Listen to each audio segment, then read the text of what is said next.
এই দেখুন, এরা হচ্ছে ডিজিটাল কবুতর। হ্যাঁ, এরা মানুষের মতোই প্রতিদিন সকালে সময় করে অফিস যায়। কি বিশ্বাস হচ্ছে না? আচ্ছা, আপনি কি কখনো শুনেছেন কুমির যে মায়া কান্না করে? কুমিরের মনে যে এত দুঃখ তা কি আগে কখনো জানা ছিল আপনাদের? ওদিকে চিংড়ি যে পানির নিচে বসে বসে বক্সিং প্র্যাকটিস করে মাসলস বানাচ্ছে, সেই খবর কি আছে আপনাদের? আচ্ছা বলুন তো, আজকাল প্রাণীরা রাতে ঘুমায় না কেন? আপনাদের মধ্যে অনেকেই নিশ্চয়ই এই ব্যাপারটা জানতেনই না, তবে এই ব্যাপারটা পুরোপুরি সত্য। এটি হচ্ছে এমন এক পাখি যাকে প্রাণী জগতের সিরিয়াল কিলার বলা হয়। আপনি কি জানেন হাতিরা নিজ প্রজাতি ছেড়ে অন্য প্রজাতির প্রেমে পড়তে পারে? এই দেখুন, এই হাতি তো গন্ডারের প্রেমে হাবুডুবু খাচ্ছে। আবার এই ভালোবাসার জোরেই কিন্তু রাজহাঁসের সঙ্গী মরে যাবার সাথে সাথে তারাও আত্মহত্যা করে। কি ভাবছেন আবল তাবল বলছি? না না, আমি বলছি প্রাণী জগতের প্রাণীদের অদ্ভুত সব আচরণের কথা, যা আগে কোনোদিন আপনি শোনেননি। তাই আজ আমি আপনাদেরকে এই ভিডিওতে জানাতে চলেছি প্রাণীদের সেই সকল অদ্ভুত আচরণের কথা, যেগুলো শুনে আপনি রীতিমতো টাসকি খেয়ে যাবেন।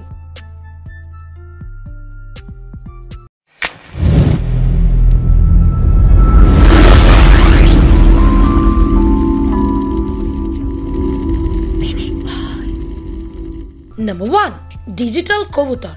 আপনাকে যদি বলি যে মানুষের সাথে থাকতে থাকতে পশু পাখিও ডিজিটাল হয়ে যাচ্ছে, তবে কি বিশ্বাস করবেন? হয়তো বলবেন পশু পাখি আবার ডিজিটাল হলো কিভাবে? ওরাও কি আজকাল বনে জঙ্গলে থাকা বাদ দিয়ে মানুষের মতো চাকরি টাকরি করছে নাকি? আপনারা জেনে অবাক হবেন যে আজকাল কবুতররাও সকাল সকাল অফিস যাত্রী মানুষের সাথে বাসের জন্য লাইন ধরে দাঁড়িয়ে থাকে। বাস যখন থামে, মানুষ যখন হই হই করে বাসে ওঠে, তখন কবুতররাও তাদের সাথে বাসে ওঠে এবং বাসে উঠে যাত্রীদের মতোই চুপচাপ দাঁড়িয়ে থাকে।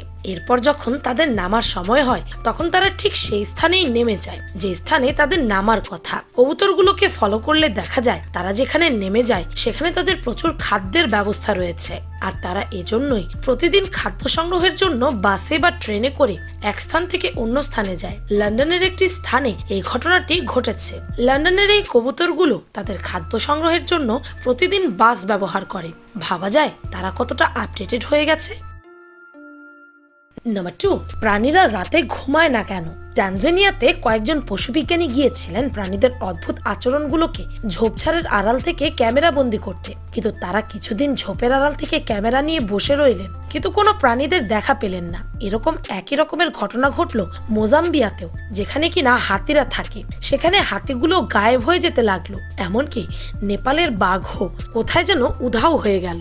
আরে কি হচ্ছে? প্রাণীরা এভাবে গায়েব কেন হতে শুরু করলো? তারা কোথায় যাচ্ছে? এটা নিয়ে বিজ্ঞানীরা চিন্তায় পড়ে গেলেন। তারা এই রহস্য খুঁজতে গিয়ে যেটা পেলেন সেটা হচ্ছে প্রাণীরা তাদের লাইফস্টাইল পুরোটা বদলে ফেলেছে। তারা আগে যেখানে দিনের বেলায় খাদ্যের সন্ধানে বের হতো, এখন তারা রাতের বেলায় খাদ্যের সন্ধানে বের হয় এবং বন দিয়ে বিচরণ করে বেড়ায়। এর উত্তর খুঁজতে গিয়ে তারা জানতে পারলো প্রাণীদের এই লাইফস্টাইল চেঞ্জের জন্য মূলত তারাই দায়ী। কারণ প্রাণীরা যখন দিনের বেলা খাদ্য খেতে বের হতো, তখন ক্যামেরাম্যানরা তাদের অনুসরণ করত, এমনকি জায়গায় জায়গায় ক্যামেরা সেট করে রাখায় তারা সেগুলো দেখে ভয় পাওয়ায় তারা এখন আর দিনের বেলায় বেরই হয় না। এদিকে প্রাণীরা আবার বুঝতে পেরেছিল যে মানুষেরা রাতে ঘুমায়, তারা রাতের বেলা তাদের ডিস্টার্ব করবে না, আর এই সুযোগটাই কাজে লাগিয়ে প্রাণীরা রাতের বেলা শান্তিপূর্ণভাবে জঙ্গলে জীবনযাপন করতে শুরু করে। তাই তারা আজকাল দিনের বেলা ঘুমিয়ে কাটায় আর রাত জেগে খাদ্যের সন্ধান চালায়। Number 3, ribbon bird. পাখিদের গায়ে কম পালক থাকা পাখিদের জন্য অভিশাপ স্বরূপ। কারণ যে পাখিদের গায়ে যত কম পালক থাকে, সেই পাখিদের শীত, বৃষ্টি, বন্যায় সবচেয়ে বেশি কষ্ট পেতে হয়। কিছু কিছু পাখির ছানারা তো তীব্র বৃষ্টিতে ভিজে ঠান্ডায় মারাও যায়, কারণ তাদের পালক তাদেরকে ঠান্ডা, বৃষ্টি থেকে বাঁচানোর জন্য মোটেও যথেষ্ট নয়। কারণ ছোট থাকতে এদের গায়ে খুবই কম পালক থাকে, তাই শীত, বৃষ্টির হাত থেকে রেহাই পাবার জন্য মায়ের পালকের নিচে অবস্থান নেওয়া ছাড়া তাদের আর কোনো উপায় থাকে না। যেমনটা আমরা মা মুরগিকে দেখে থাকি, সে তার বাচ্চাদেরকে কিভাবে তার ডানার নিচে আশ্রয় দিয়ে থাকে। শুধু একা মা মুরগিই নয়, এরকম করে নিজের বাচ্চাদের রক্ষা করে অনেক পাখি। রাতে যখন খুব বৃষ্টি হয় তখন রবিন বার্ড তার বাচ্চাদের মাথার ওপর নিজের লম্বা ডানা মেলে দিয়ে বসে থাকেন, কারণ তার ডানা দুটো তার বাচ্চাদের মাথার ওপর ছাতার মতো কাজ করে। কিন্তু যখন 2-3 ঘন্টা যাবৎ বৃষ্টি হয় তখন কি ঘটে? তখনও তারা এভাবেই ডানা মেলে নিজের বাচ্চাদের রক্ষা করতে থাকে। কিন্তু যখন এর থেকেও বেশি সময় বৃষ্টি হয় তখন আর কিছুই করার থাকে না। ভেজা শরীর নিয়ে রাত পোহালে সূর্য ওঠার অপেক্ষার প্রহর গুনতে থাকতে হয়। তবে কিছু কিছু পাখি উন্নত মানব সভ্যতার সাথে থাকতে থাকতে নিজেদের বুদ্ধিমত্তাকেও উন্নত করে ফেলেছে। তারা এখন তাদের বাসা কাদামাটির প্রলেপ দিয়ে রাখে, আবার কখনো কখনো পাতা দিয়ে ঢেকে রাখে, যাতে করে বৃষ্টিতে তাদের বাসা ভিজে না যায়। নাম্বার 4, রাজহাঁস।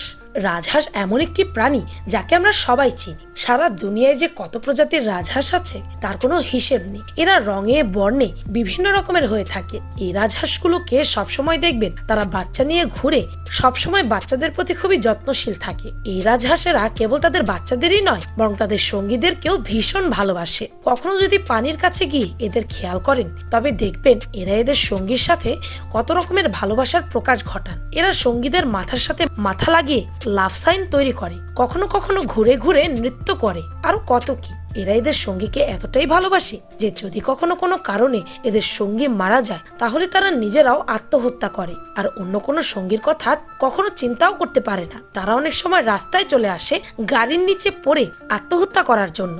অনেকের সঙ্গী বিরহে অসুস্থ হয়ে খাওয়া দাওয়া বন্ধ করেও মারা যায়। নাম্বার 5, অন্য প্রজাতির সাথে হাতির প্রেম। আপনারা যদি মনে করে থাকেন যে হাতি খুবই ইমোশনাল প্রাণী তাহলে আপনারা ঠিকই ভাবছেন। এই হাতিটিকে দেখুন একবার। সে নিজের প্রজাতির হাতিদের ছেড়ে একটি মহিলা গন্ডারের প্রেমে পড়েছে। সে এই গন্ডারটির দেখাশোনা করেন এবং এটির যত্ন নেন। হাতিদের যখন যুবক বয়সে হরমোনাল পরিবর্তন আসতে শুরু করে তখন তারা ভিন্ন প্রজাতির প্রাণীর প্রেমে হাবুডুবু খেতে শুরু করে। এই ভিডিওটিতেই দেখুন না এই হাতিটি এই গন্ডারের সাথে খেলার জন্য কিভাবে তার পেছন পেছন ঘুরছে, কিন্তু গন্ডারটি তাকে পাত্তাই দিচ্ছে না। প্রতি বছর হাতিদের প্রজনন সিজনে হাতিরা এমন পাগলামি করে থাকে। নাম্বার 6, চিংড়ির বক্সিং প্র্যাকটিস। শক্তি ও মাসল বাড়ানোর জন্য কেবল মানুষই কি একাই বক্সিং প্র্যাকটিস করে নাকি? অন্যদিকে যে পানির নিচেও বক্সিং প্র্যাকটিস চলে সেই খবর কি রাখেন? ছোট্ট প্রাণী ভেবে চিংড়িকে যারা অবহেলা করেন তারা আজ থেকে চিংড়িকে সম্মান করবেন। চিংড়ি একমাত্র প্রাণী যারা কিনা নিজেদের হাতের শেল শক্ত ও মজবুত করার জন্য পানির নিচে থাকা পাথর দিয়ে বক্সিং প্র্যাকটিস করে থাকে। এরা এতটা বেগে একটি পাথরকে আঘাত করতে পারে যা একটি পিস্তলের গুলির বেগের সমান। আবার এরা কতটা জোরে পাথরে আঘাত করে যে পানির নিচে থেকেও সেই শব্দ খুব স্পষ্ট পাওয়া যায়, 218 ডেসিবেল। কিন্তু এখন প্রশ্ন হলো এটা করার কারণ কি? কি লাভ হয় চিংড়ির এটা করে? এটা করলে চিংড়ির হাতের খোলস সঠিক আকৃতি পায় ও খুব শক্ত হয়ে যায়, আর তার হাতের খোলস শক্ত হলে তারা খুব সহজেই তাদের শত্রুদের ঘায়েল করতে পারে। নাম্বার 7, কুমিরের মায়া কান্না। আচ্ছা, কুমিরও কি মানুষের মতো কাঁদতে পারে? আর কেনই বা তারা কাঁদে? এমন কি দুঃখ তাদের? প্রবাদ বাক্যে নিশ্চয়ই পড়েছেন কুমিরের কান্না বা মায়া কান্নার কথা। কুমির যদি সত্যি সত্যি নাই কাঁদে তাহলে কেন তার মায়া কান্নার কথা বলা হয়ে থাকে বলুন তো?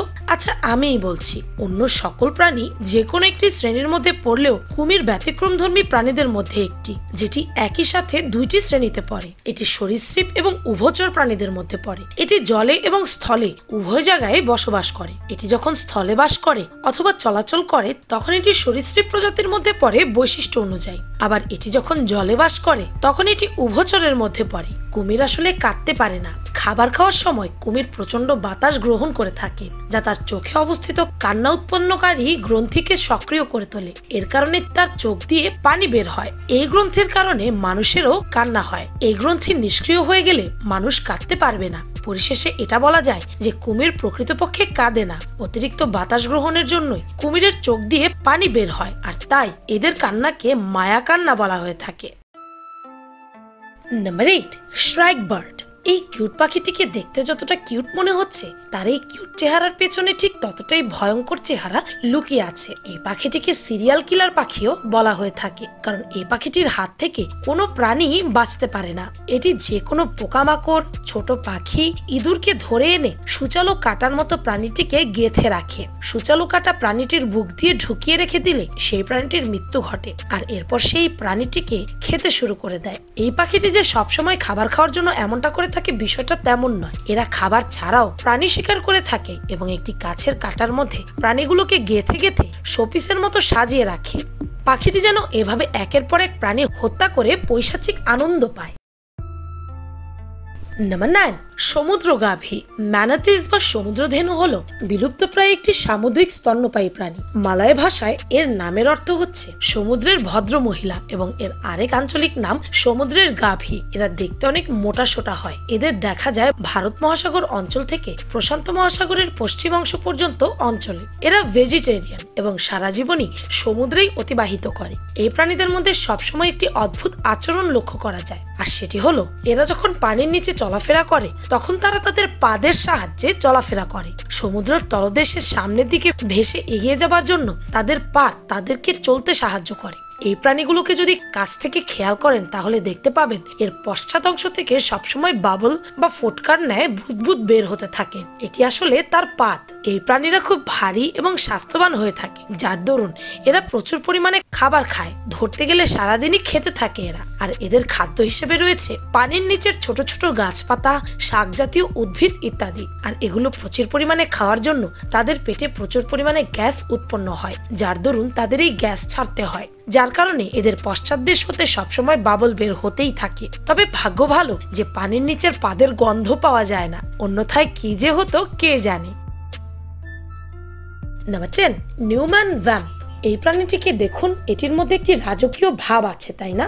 এই পোকাটির একটি বিশাল বড় অ্যান্টিনার মতো দেখতে পাচ্ছেন। আসলে এই অ্যান্টিনা দিয়ে সে হুল ফুটিয়ে থাকে। এরই সাথে এটি দিয়ে সে প্রজনন প্রক্রিয়াও চালিয়ে থাকে। আচ্ছা, অন্য প্রাণীর ক্ষেত্রে কি ঘটে বলুন তো? যখন প্রাণীদের ডিম দেবার সময় হয় তখন তারা ডিম দিয়ে সেখান থেকে বাচ্চা ফোটায়, কিন্তু আপনারা জেনে অবাক হবেন যে এই প্রাণীটি অন্য প্রাণীদের থেকে ব্যতিক্রম উপায়ে ডিম পাড়ে। এই প্রাণীটির ডিম পাড়ার জন্য অন্য আরেকটি প্রাণীর প্রয়োজন হয়ে থাকে। বিশেষ প্রজাতির মথের ভেতরে এরা এদের বিশাল অ্যান্টিনা দিয়ে হুল ফুটিয়ে দেন এবং এর ভেতরে ডিম ছেড়ে দেয়। এরপর মথটি এই পোকার ডিম নিয়ে জন্মগ্রহণ করে, আর এই পোকার ডিমগুলো মথের দেহের ভেতরে বেড়ে উঠতে থাকে। এরা সেই পোকার ভেতরের খাবার খেতে থাকে এবং বড় হতে থাকে। এরপর পরিণত বয়স হবার পর তারা জ্যান্ত পোকার ভেতরটাকে খেতে খেতে বের হয়ে যায়, আর সেই মথটি মারা যায়। করিতে পারি না কাজ, সদা ভয় সদা লাজ, পাছে লোকে কিছু বলে। এটি শুধুমাত্র একটা প্রবাদ নয়, এটাই হচ্ছে আমাদের সকলের জীবনের বাস্তবতা। আমার ছেলেটা ছোটবেলা থেকে ড্রয়িং করতে খুব ভালোবাসে, কিন্তু ওকে যদি আর্টস কলেজে ভর্তি করাই তবে লোকে কি বলবে? আমার মেয়েটা একটা নিম্নবিত্ত ছেলেকে খুব ভালোবাসে, কিন্তু ওকে যদি ওই ছেলেটার সাথে বিয়ে দিয়ে দিই তাহলে লোকে কি বলবে? এই মুহূর্তে আমার বাড়ি কেনার মোটেও সামর্থ্য নেই, কিন্তু আমার কাজিনদের সকলের কাছে বিশাল বিশাল আলিশান বাংলো আছে। এখন আমি যদি ভাড়া বাড়িতে থাকি আর আমার মেয়ের বিয়ে যদি ধুমধাম করে দিতে না পারি তাহলে লোকে কি বলবে? লোকে কি বলবে? এই একটি মাত্র ভয় নিয়ে আমরা আমাদের সারাটা জীবন কাটিয়ে দিই। প্রাণীর আচরণ সম্পূর্ণ নির্ভর করে একটি প্রাণী কোন পরিবেশে বেড়ে উঠেছে এবং তার আশেপাশের সকল কিছুই দায়ী একটি প্রাণীর আচরণ গড়ে তোলার জন্য। ঠিক মানুষের মতোই আমরা মানুষদের যেমন জীবনের চলার পথ সুগম করার জন্য বিভিন্ন ধরনের কলাকৌশল রপ্ত করতে হয়, তেমনি একটি বন্য পশু পাখিকেও টিকে থাকার জন্য লড়াই করে বাঁচতে হয়। আর এই লড়াই করে বেঁচে থাকার তাগিদেই তাদের এই ধরনের অদ্ভুত আচরণ রপ্ত করা। ভিডিওটি ভালো লাগলে আপনার ফ্রেন্ডস এন্ড ফ্যামিলির সাথে শেয়ার করতে পারেন, আর পিনিক পাই চ্যানেলকে সাবস্ক্রাইব করে বেল আইকনে অল নোটিফিকেশনস অন করতে ভুলবেন না যেন। শুধুমাত্র এভাবে পিনিক পায়ের প্রতিটি ভিডিওর নোটিফিকেশন আপনার কাছে পৌঁছে যাবে। আমি ফাল্গুনি, আজকের মতো পর্যন্তই। দেখা হচ্ছে পরের ভিডিওতে।